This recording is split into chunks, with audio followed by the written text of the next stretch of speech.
one of the things that I did when thinking about what size of a greenhouse to use is I kind of listened to some of the advice, and you'll hear this almost every time as people tell you, buy a bigger greenhouse because it's kind of addictive. You know, you get out here and you start planting, and you buy all these nifty little trays,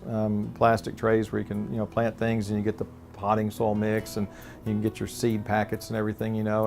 and so, you know, there's so much diversity in the different things that you can grow. And so you start planting these, so open up a seed packet and you start planting all those, and pretty soon you filled up a tray, and you're like, wow, okay, I've got to get another tray. So you fill up another tray with potting soil, and then you put some more seeds in. You say, well, I think I want to grow this in a different variety or a different color if it's flowers or whatever. And pretty soon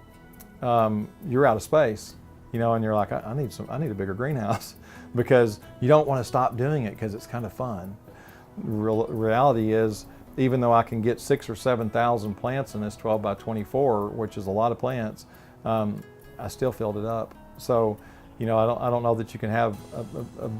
too big of one, or maybe the answer is to have more than one, you know.